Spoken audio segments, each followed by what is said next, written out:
Et en ce mois de novembre, nous pouvons constater qu'il commence à faire froid. C'est tout bonnement incroyable. Et demain, nous aurons un reportage exclusif sur les feuilles d'arbres qui tombent en automne.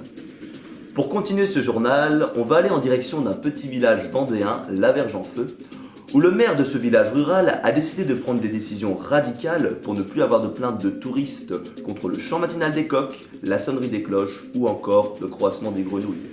Reportage d'Alain Foiré et Roland Culé. Il est 6h du matin. La lumière de l'aube commence à percer les nuages. Malgré tout, aucun chant de coq à l'horizon. Tout est calme.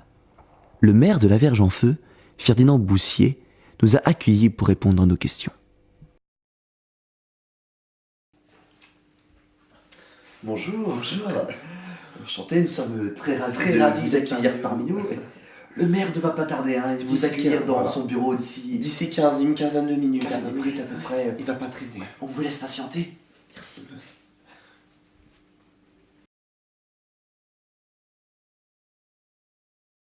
Bonsoir, bienvenue dans notre beau village de La Verge-en-Feu. Alors tout d'abord, Séverine, ma secrétaire, et puis ma directrice adjointe, ma femme. Voilà.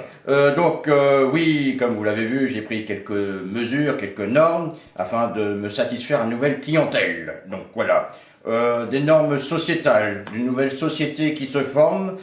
Donc déjà, nous avons décidé de tuer tous les coqs du village, pour ne plus avoir ces chants intempestifs, hein.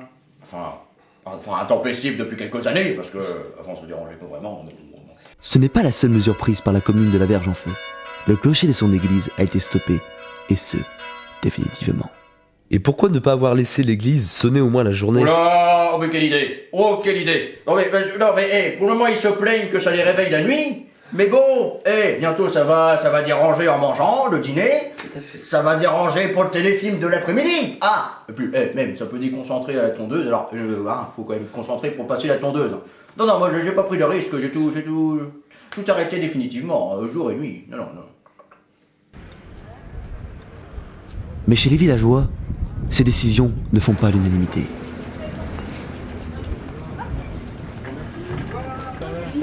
Bonjour.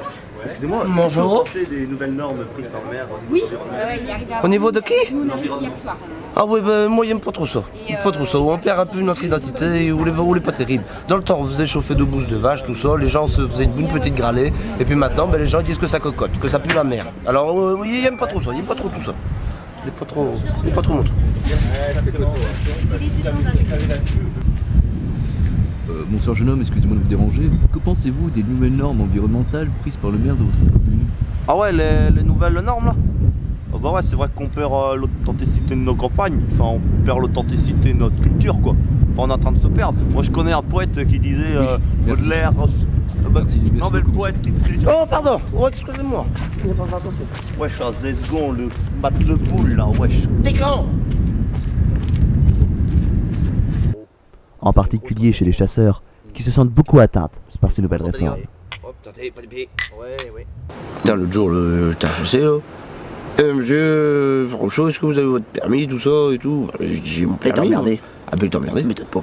J'avais le chien et tout, il était obligé de faire interner le Lolito parce qu'il vous en voulait plus. Ah, ça me bordel. Ah, le bordel. T'as plus le droit. T'as plus de liberté. C'est pas compliqué, t'as plus de liberté. Baisé, hein, de toute façon. T'es baisé. Un coup de fusil, bah, on vient de gueuler dessus. Hein, c'est n'importe quoi. C'est vraiment. Ça devient de pire en pire. C'est de pire en pire. Et ça s'arrange pas. Ben, c'est pas Y a pas quelqu'un. Moi, il nous faut un Coluche. Après, ils disent qu'on boit trop. Bon, tu veux faire d'autre. À part Pitou. Ça, c'est clair. Et encore, on peut boire si on se fait pas avoir. C'est le problème. C'est sûr. Oula, tu commences à vider, toi aussi. Oui, creuse, on va remplir. Et vous messieurs, que pensez-vous des mesures prises par votre commune? Ah mais là, moi ça m'arrange pas. Maintenant t'as plus le droit aux chiens. Pour chasser, t'as plus le droit aux chiens parce qu'ils envoient trop fort. Et maintenant t'as plus le droit aux fusils. Parce que c'est trop fort aussi.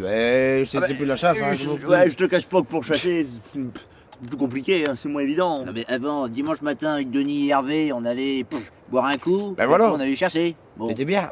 Impeccable. Et maintenant, qu'est-ce que vous faites du coup? Bah maintenant, je vais boire un coup.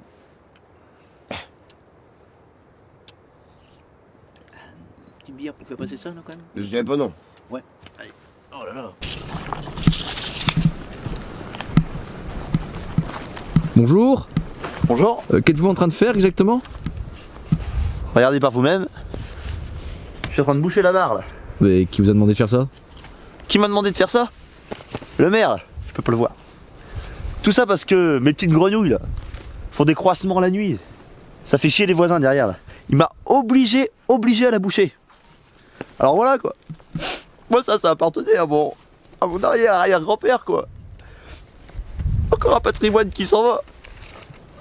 Plus rien sera à nous. Oui, je comprends ce citoyen, mais bon, je sais pertinemment que les touristes ne vont pas apprécier le bruit nocturne des amphibiens, hein, on est bien d'accord. Bon, j'ai préféré boucher toutes les mares du village, voilà. Ah ben, il faut prendre des décisions radicales, hein, bon. Oui, mais ce n'est pas interdit ça. Oui, mais enfin bon, maintenant il y a jurisprudence, hein, on a déjà vu ça quelque part. Hein. Bon, je vais pas en parler tout de suite, c'est pas le sujet, mais enfin bon. Mais que pensent les touristes des mesures prises par monsieur Ferdinand Boussier? Surtout très typique, tu vois. Moi j'adore tout ce qui est typique. Typique de Lys-le-Dieu, tu vois, j'adore. C'est calme. Eh bien maintenant c'est parfait, on est au calme à la campagne. Tout à fait. Non mais faut quand même qu'ils pensent à interdire l'agriculture bovine quoi, parce que alors, ces vaches qui puent, qui gueulent, non merci. Et puis les villageois qui se plaignent, ils nous remercieront bientôt quand ils n'entendront plus les cloches sonner à 6h du matin. C'est quand même plus agréable quand on peut dormir sur ses deux oreilles. De toute façon, je m'en fous de ce que dit la population. On vient 2 semaines par an, on a quand même le droit à notre tranquillité. Ma sœur qui me demande de l'argent sans arrêt, moi ça comme... Bon, oui, mais ce qui est aussi intéressant à noter, c'est que les touristes ne seront pas gênés par le bruit des écoliers, le bruit des enfants dans les écoles, dans les cours de récréation, qui jouent au foot, etc. Parce que les écoles ont fermé. Donc maintenant les enfants pour apprendre à lire doivent rouler à 50 km d'ici. Ah bah c'est sûr qu'on risque pas de les entendre, hein. Pauvres enfants. Et qu'est-ce que vous pensez de ce maire en Gironde qui veut inscrire les bruits de la campagne comme le chant du coq ou le braiement de l'âne au patrimoine national? Oui, je pense que c'est quelqu'un de respectable, hein, qui se bat pour une bonne cause.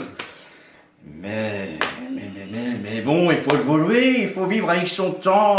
Les gens ne supportent plus la nature, ils la détruisent, puis bon, j'en sont fiers, hein, c'est comme ça, c'est...